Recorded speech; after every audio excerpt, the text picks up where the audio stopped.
میرے دوستو، انسان کو کل عقل بھی مل جائے تو پھر بھی اللہ کی حکمت کا وہ احاطہ نہیں کر سکتا۔ رب کریم کو زیادہ پتہ ہے کہ ہمارے لیے کون سی چیز بہتر ہے اور کون سی چیز ہمارے لیے نقصان کا باعث ہے۔ اللہ تبارک و تعالی کی حکمت یہ چاہتی ہے کہ میرے بندے پریشان نہ ہوں۔ رب یہ چاہتا ہے کہ میرے بندے کسی جگہ پہ بھی دقت اور پریشانی کا شکار نہ ہو، تو اللہ تبارک و تعالی نے راہ اعتدال اختیار کرنے کا حکم ارشاد فرمایا کہ تم اعتدال کے رستوں پہ چلو، معتدل زندگی گزارو، افراط و تفریط سے بچو۔ آج جس معاشرے میں ہم وقت گزار رہے ہیں، اس معاشرے میں ہم اس بات کو سمجھنے سے قاصر ہیں کہ اصل ہمارا مسئلہ کیا ہے۔ ہمارا اصل جو مسئلہ ہے اس کی شناخت ہمیں کیسے ہوگی اور ہم پھر اس تک رسائی کس انداز میں حاصل کر پائیں۔ ہم ہمیشہ اپنی آمدن بڑھانے کے چکر میں رہتے ہیں، ایک کام اور شروع کر لیں، پارٹ ٹائم جاب شروع کر لیں، کوئی سائیڈ بزنس اس کا آغاز کر لیں۔ ہماری جو دوڑ لگی ہوئی ہے وہ لگی ہے کام بڑھانے میں، آمدن بڑھانے میں، حالانکہ اسلام ہمیں یہ کہتا ہے کہ تو آمدن بڑھانے کے چکر میں نہ پڑ، اصل بات یہ ہے کہ تو اپنے خرچے کنٹرول کر۔ تنگ انسان وہ نہیں ہوتا جس کی آمدن تھوڑی ہوتی ہے، یہ توجہ کیجیے گا میری بات، یہ قیمتی بات ہے اور گفتگو ساری کا لب لباب ہے۔ تنگ بندہ وہ نہیں ہوتا جس کی آمدن تھوڑی ہوتی ہے، اصل پریشان وہ ہوتا ہے جس کے خرچے زیادہ ہوتے ہیں۔ اور ہمارا جو روزمرہ کا نقصان ہو رہا ہے نا، وہ آمدن کے معاملات میں نہیں ہو رہا۔ بنیادی نقص جو واقعہ ہو رہا ہے وہ یہ ہے کہ ہمارے اخراجات زیادہ ہیں اور وہ اخراجات کسی اور نے نہیں بڑھائے، وہ خرچے ہم نے خود بڑھا لیے ہیں اور اب ہمیں اس کا نقصان بھگتنا پڑ رہا ہے۔ اور اگر آپ صحیح معنوں میں ٹٹولیں تو جو بہت امیر لوگ ہیں وہ تو ان خرچوں سے بچ گئے۔ میں نے بہت سارے ایسے ختمات میں شرکت کی ہے، میں بہت ساری ایسی جگہوں پہ گیا ہوں کہ جہاں لوگوں نے بڑا مختصر سا ختم دلایا ہے تو ہو گیا ہے ختم۔ ختم کے معاملے میں کب کسی نے پابندی لگائی ہے کہ اس میں 200 آدمی شریک ہوگا تو تب یہ سال ثواب صحیح ہو سکے گا؟ کون کہتا ہے؟ یا شادی کے موقع پر اگر سارے بہن بھائیوں کو نہ بلایا گیا تو میری شادی پایہ تکمیل تک نہیں پہنچے گی، اس میں برکت نہیں ہوگی، یہ کس نے فتویٰ دیا ہے؟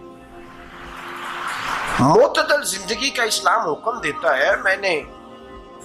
میں پڑھ رہا تھا کہ ایک بہت بڑا صدر ہے، غالباً سوڈان کے صدر کی بات ہو رہی تھی، تو اپنے بیٹے کی بارات لے کے گیا تو 4 لوگ گئے ہیں بارات اور 15 لوگوں کا اس نے اہتمام کیا اپنے گھر میں کھانا کھانے کا، تو کیا شادی ہو گئی کہ رک گئی؟ تو بھائی راگ الاپنا اس بات کا کہ بڑی پریشانی ہے، کوئی سائیڈ بزنس شروع کیا جائے فلان جگہ فلان جگہ فلان جگہ، تو اصل معاملہ یہ ہے کہ پہلے ایک بندہ کماتا ہے تو پھر بھی گھر ہی چلتا ہے، پھر بڑا بیٹا ساتھ شامل ہوتا ہے تو پھر بھی گھر ہی چلتا ہے، پھر منجلا بیٹا شامل ہوتا ہے تو پھر بھی گھر ہی چلتا ہے۔ جو رونا دادا جی رویا کرتے تھے کہ بڑی مصیبت ہے، بڑی مشکل ہے، گاؤں میں رہ اکیلے ہوتے تھے اور وہ 5 بچوں کو اور 4 بچیوں کو وہ پالتے تھے، تو جو وہاں پریشانی تھی وہی آج پریشانی شہر میں آ کر پڑھ لکھ کر موٹی تنخواہ لے کر وہی پریشانی ہمیں ہے۔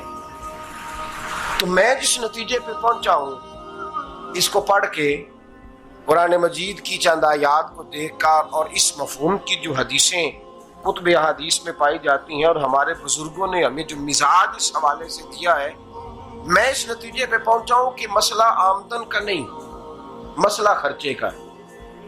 ہمارے خرچے بنیادی طور پر زیادہ، اور اگر پھر ہم زیادہ بوجھ خواتین پہ ڈالتے ہیں کہ وہ مطالبے زیادہ کرتی ہیں، اور اگر آپ مجھ سے پوچھیں تو خواتین کی بھی اگر کسی جگہ کوئی عادت خراب ہوتی ہے تو اس میں اصل کردار اس کا ہوتا ہے جو وہ عادت خراب تو کیوں اپنے گلے سے اتار کے آپ کسی کے گلے میں بات ڈالنے کے چکر میں ہیں؟ وہ خواتین کی طبیعت نہیں ایسی ہے. اصل بات یہ ہے کہ ہم نے عادت ڈالی ہے، ہم نے یہ مزاج ان کو دیا ہے تو ان کا بنا ہے، نہ کیسے بن سکتا.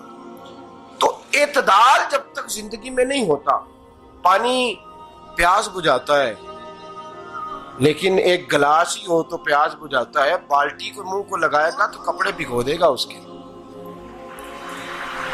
حالانکہ پانی بری چیز کا نام نعمت ہے نا بہت بڑی اللہ کی، لیکن پیالے میں ہی اچھا لگتا ہے.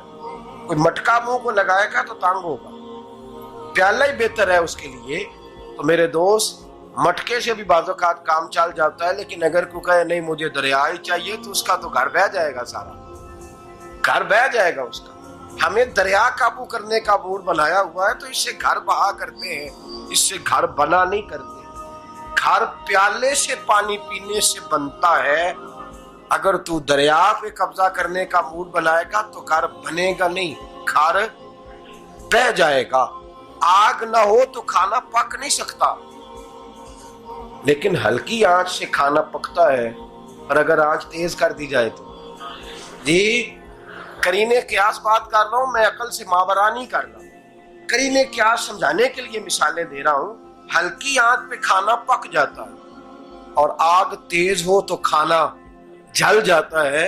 تو کھانا اتنی دیر کھانے کے قابل رہتا ہے جب تک وہ ہلکی آنچ پہ پکتا ہے. تو جتنی مرضی تو کہتا ہے نہیں میرا گزارے نہیں، آگ تیز ہونی چاہیے، تو میاں جل جائے گا، جل جائے گا. ہوا نہ ملے تو سانس نہیں آتی، ٹھیک ہے؟ آکسیجن نہ ہو تو سانس ہے، ہوا نہ چلے تو گزارا نہیں ہوتا. لیکن اگر تیز چلے نا، اگر تیز چلے تو آندھی اور طوفان بن جائے تو چھتیں گرا دیتی ہے، جانیں لے لیتی ہے. ہم ہیں طوفان کے چکر میں، ہم ہیں دریا کے چکر میں، ہم ہیں بڑے لاؤ کے چکر میں. تو میاں ہلکی آنچ ہی اچھی ہے، یاد رکھ. اور ایک گلاس پانی کا اعتدال سے ملتا رہے تو وہی ملتا رہے، ضرورت کے وقت وہی بہتر ہے. تو پورے دریا پہ قبضہ کرنے کا پروگرام نہ بنا، تانگ ہو جائے. اور میرے عزیز یاد رکھ، ہوا سانس لینے کے مطابق ملے تو وہی اچھی ہے، جو سانس بند کرنے پہ آ جائے وہ ہوا اچھی ہے. ہم نے چکر چلا لیا ہے کہ زیادہ پیسہ، راتوں رات پیسہ، لمبا پیسہ، یہ پلاٹ بھی میرا، وہ پلاٹ بھی میرا، گجرانوالا بھی، گجرات بھی، لالا موسیٰ کھاری اور پنڈی تک جہاں میں جاؤں میرے نام کی تختیاں لگی ہوئی ہونی چاہیے. اسلام منع